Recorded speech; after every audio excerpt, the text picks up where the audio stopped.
सावधान स्थिति में रह करके पलकें हल्की हल्की बंद रखें और उन शहीदों को याद करें जिन्होंने देश के लिए अपना सब कुछ न्यौछावर कर दिया है। तालियां बजाएंगे।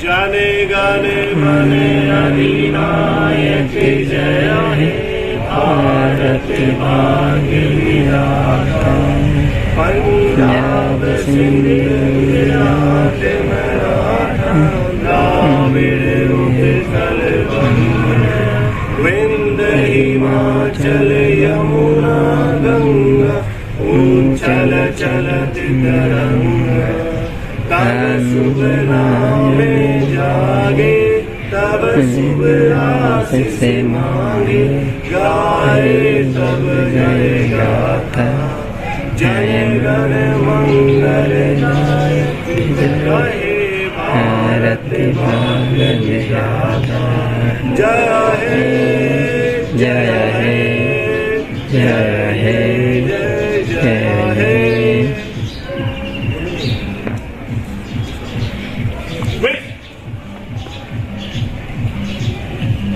ऐसा समझ ले, आज तक नहीं बोले कोई फर्क नहीं पड़ता साहब, लेकिन आज जब यहाँ पर हो तो आपके सामने मौका है, दस्तूर है, तो चुके क्यों?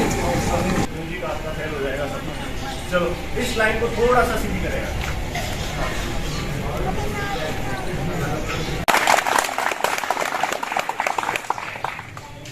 आज हमारा बहुत ही पर्व का दिन है। ये हमारे गुरु जी ने बहुत ही आपको शानदार बात बताई है, इसलिए मैं भी एक छोटी सी कोई घटना बता देता हूँ आपको। उससे आपके अंदर एक कोई भी कार्य करने का जो भी जोश है वो आना चाहिए। आपने नाम सुना होगा सुकरात ज्ञानी का, बहुत ही फेमस रहे हैं, लेकिन उनको बोलते थे पागल। वो पागल बोलते थे क्योंकि उनको ज्ञान का पागल बोलते थे। उनका एक शिष्य था प्लेटो। अब प्लेटो उनके पास आया अपने गुरु के पास, तो उन्होंने बोला कि गुरुजी जो भी मैं कार्य करता हूँ ना, मैं कभी भी सफल नहीं होता हूँ। तब सुकरात जी ने क्या कि कल तू मुझे नदी के पास मिलना 4 बजे। अब जब प्लेटो ने क्या किया, जब गुरुजी पहुंचे वहां से पहले प्लेटो पहुंच गए।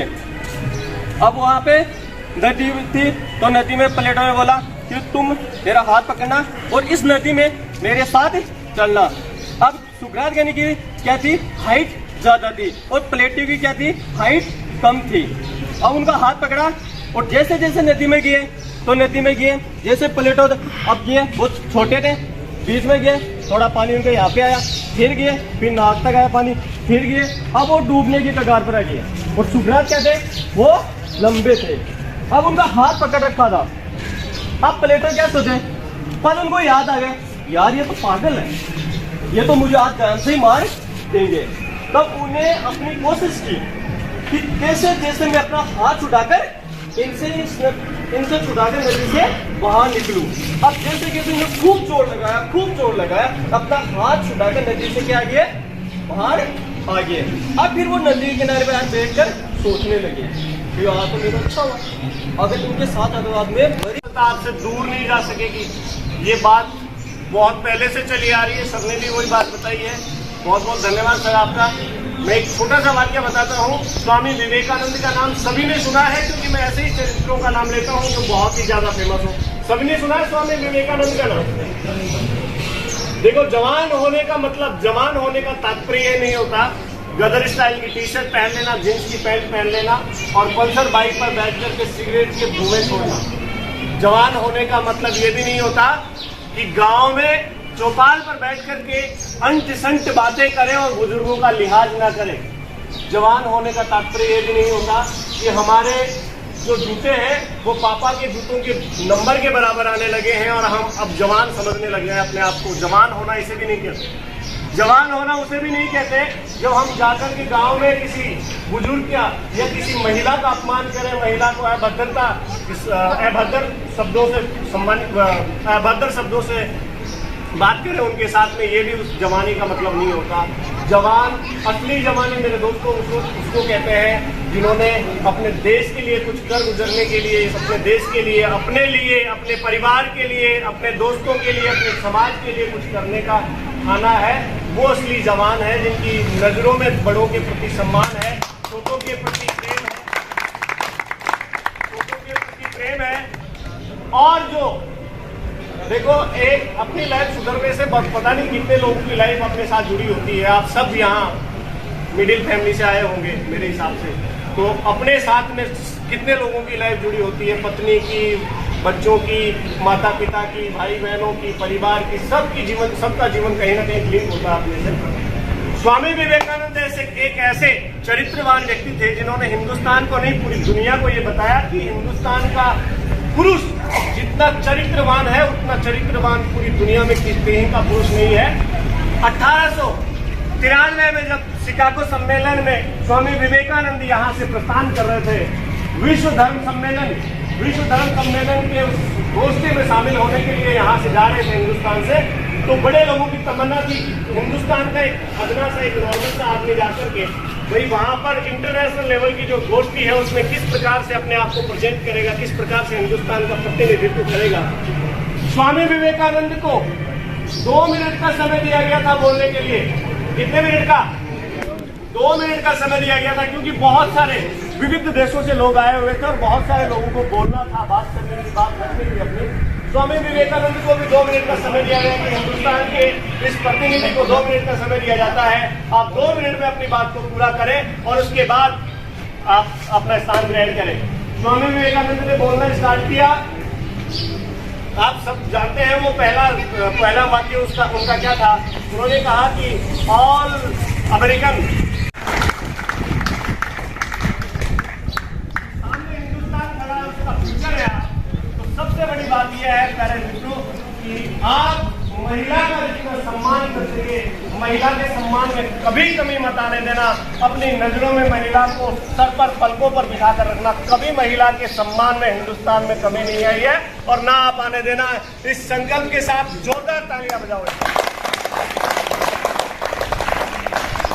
चलिए, बातें बहुत सारी है दोस्तों आपके साथ करने को, लेकिन मैं जानता हूं कि आप ग्रुप में खड़े रह करके थोड़ा सा असहज महसूस कर रहे हैं अपने आप को, तो इसलिए मैं आप में से किसी एक बंधु को, एक दोस्त को और बुलाना चाहता हूं। जैसा सर ने बड़ा ही ओजपूर्ण और बहुत ही मोटिवेशनल चीज़ यहाँ पर बताई, वैसे ही यहाँ पर आकर के कोई भी आप सर, आप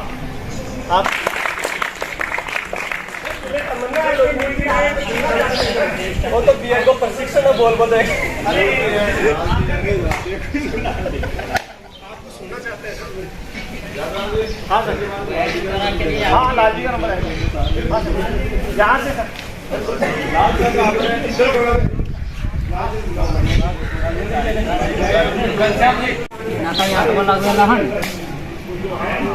पूरा बाहेर के लागू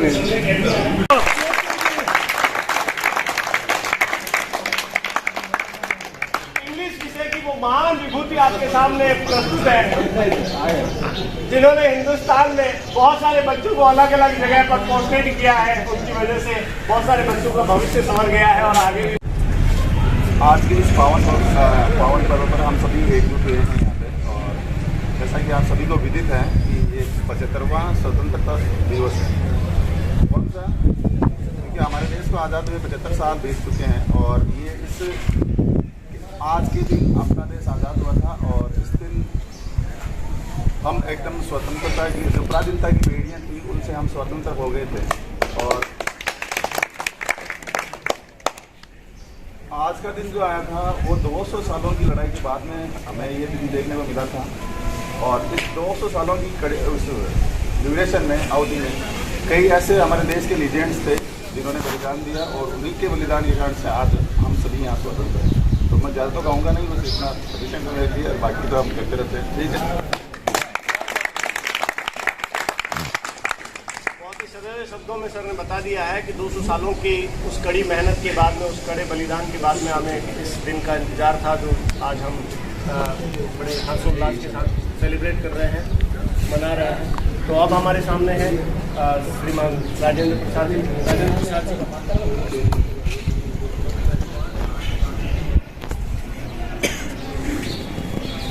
एक दूसरे को देखकर हंसने से बेटर ये है कि यहाँ खड़ा होकर दो शब्द बोला जाए। हम क्या करते हैं, एक दूसरे को बुलाते हैं, आप आओ, सर कह रहे हैं आप दो, आप बोलो, आप बोलो। अरे सबका दिन है, सबको बोलना चाहिए। सबको बोलना चाहिए।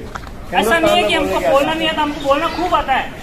हम मोबाइल पर बातें कर सकते हैं, चैटिंग कर सकते हैं व्हाट्सएप पर, और कोई लड़की जा रही तो कमेंट पास कर सकते हैं। वो बोलना ही तो होता है। यहाँ पे बोल के बताओ अपनी कला, यहाँ पे तो बताओ।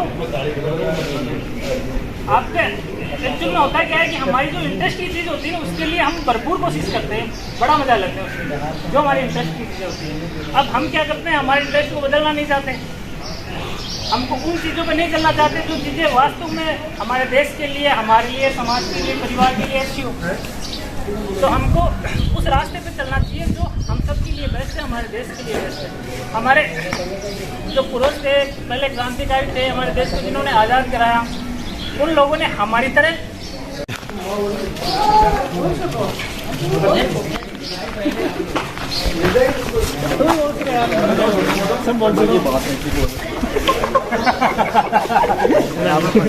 भाई टीम की बात रखी, मैं लाइब्रेरी की बात रखी।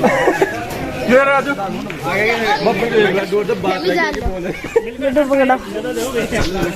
चले चले लड्डू ले लिया क्या सबने? छोटू मोंटे लाडू ले ले। रुक जाओ, पहले लाडू का। अरे डर जाओ, बांट दिए लड्डू अभी अपन बांट दिए। दो लड्डू गिरशी मेरा भाई जय मंगा लो।